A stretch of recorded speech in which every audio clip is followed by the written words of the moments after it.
What's up, everyone? Welcome back to the channel. So we're gonna get to it. I am going to weigh and somewhat install the new Ninja H2 tank from Kamikaze Performance on my winterized H2, which kind of sucks because I've already winterized this thing and then now I have to go back and then take things apart. But I've already prepped the bike. All of the other panels and stuff has already been taken off the bike, as you can see. So a little bit of backstory from Kamikaze. So first and foremost, thank you, Rashid, for sending the tank. And what he told me was this project, and I know this to be true because I got one of the original full carbon variants of this tank. Now, way back when, and I'm talking, it had to have been like at least a year ago.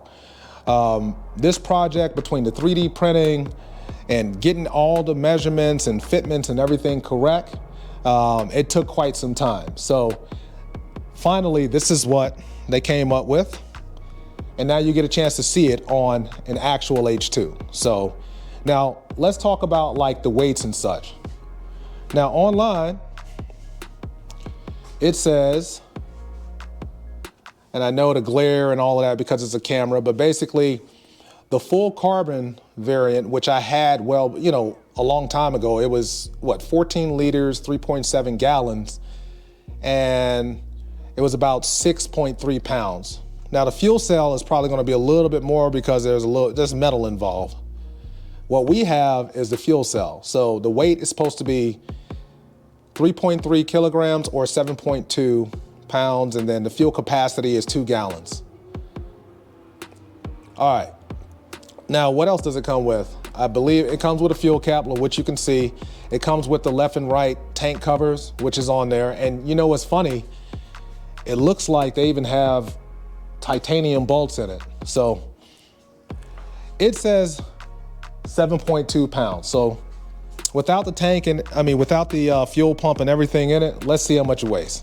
So stand by.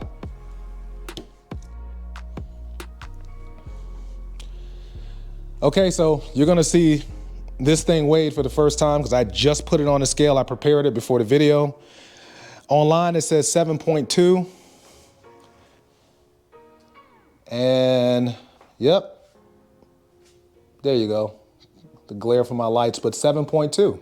So I assume if this tank, just like this when I shipped it, was 17 pounds and now it's 7 pounds, you're losing 9 to 10 pounds between that and this.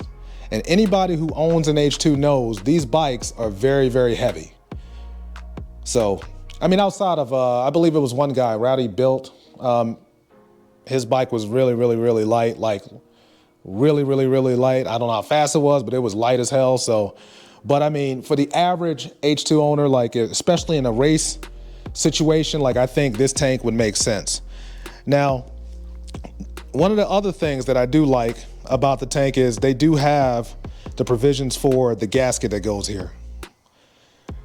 So what's supposed to happen is you literally can take your stock fuel pump, put it in, tighten everything up, and then install it. Now, I mean, granted, you got to install the tank bracket as well, but so far, I mean, you know, if you've bought a lot of carbon, and y'all know I'm always messing around with carbon, you know, none of this stuff is just from me pushing on it. Nothing is really flexing a lot. So, and I mean, they even included the little tank bracket that's at the front, so you can install it on the front neck of the frame. So I think it's, I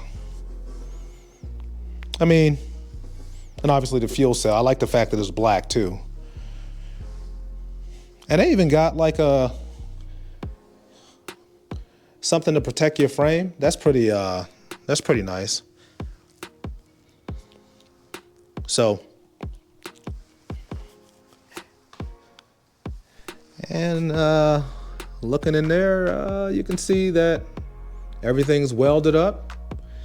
The welds don't look perfect, but hell, as long as the job is done, all good. It's just holding fuel.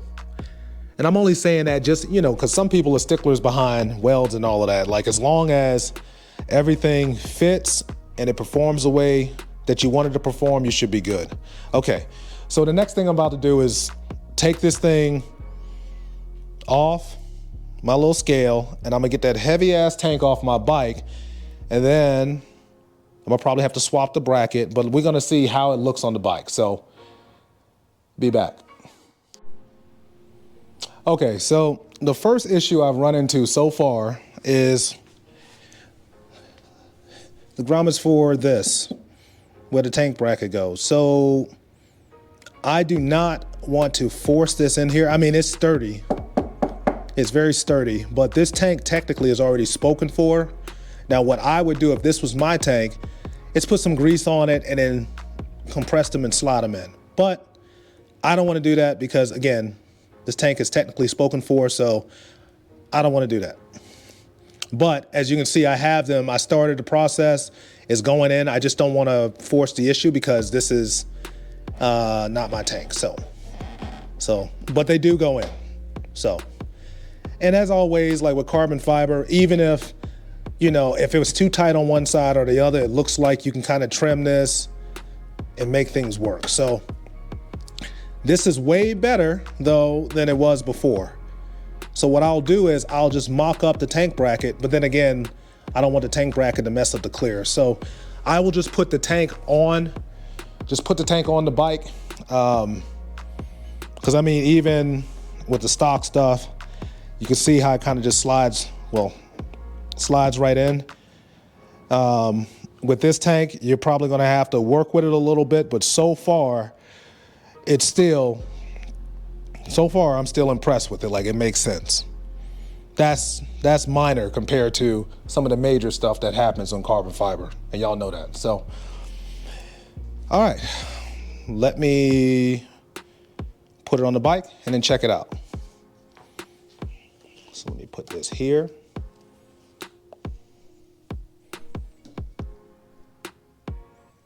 All right. Okay. All right, y'all. So let's see. I got a lot going on in my garage, so everything's out of the way. It goes up right there. See where the bolts mount up at. Move some stuff out of the way.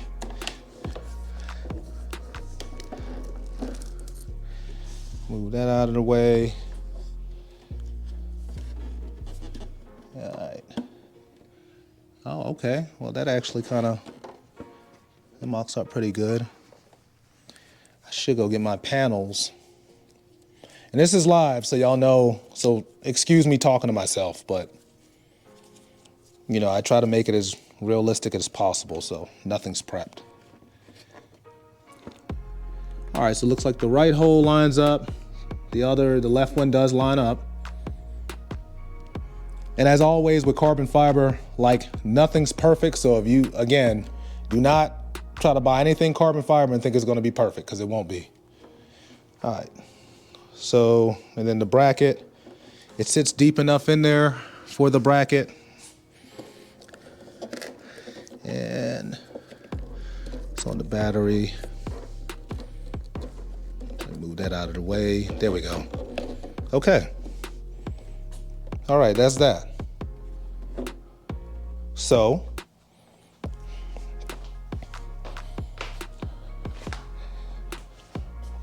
all right. So that is a big change from what transpired the last time. So I again, so far I gotta give them props. What I'm gonna do is lightly, where is it?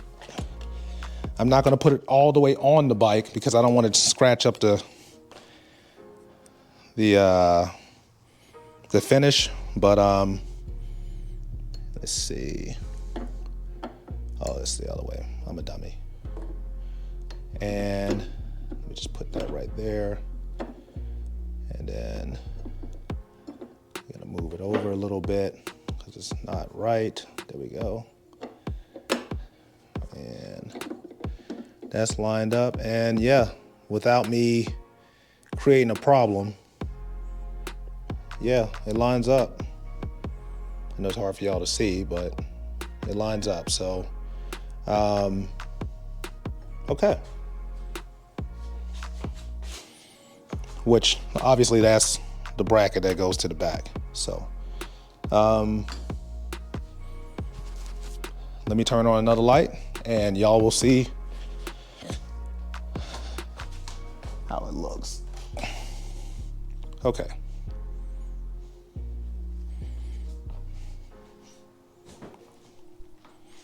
Okay. Now what I'm gonna do is just go get a couple of panels and I'm gonna see if it lines up properly. And what I was talking about is up here. So you can see that even the holes technically line up. So, and again, I can't stress this enough. You gotta, anything carbon, you gotta mess with it. So, if you're looking for some way to drop weight, then of course this is another option for the H2, the fuel cell anyways.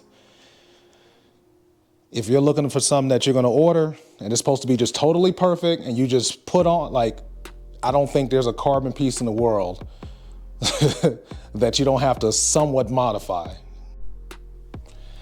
And another thing too, because as always, I might have to stand corrected.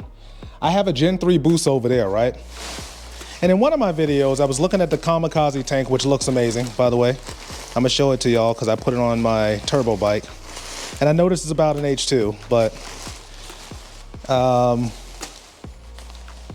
apparently the Gen 3 tanks don't have like the gasket for the fuel pump. So I'm gonna show that to you real quick. And in one of my previous videos, I said that it wasn't provisions for it, but guess what? My understanding is you don't even need it because in the Gen 3, they changed the, I guess the bottom of the tanks and you don't even need it. So that's something that's an oversight that I miss. And so I stand corrected. So check out this tank. And this is also by Kamikaze. And let me see, I think I did put the bracket on there. So, and you can see it's attached now, and you can see my ultra plenum sitting right there with that huge fuel cell. So I'm not gonna lie, I was not a major fan due to the previous H2 tank, but I will tell you, Rashid and his team has done a lot of work over the last year or something, because between this tank and this tank, man, hey, they got a lot going on. So now I'm in the video. Like, share, and subscribe. And again, to Rashid at Kamikaze, thank you for sending these things out and having them the quality that they are. Good shit, Rashid. Good stuff. Peace.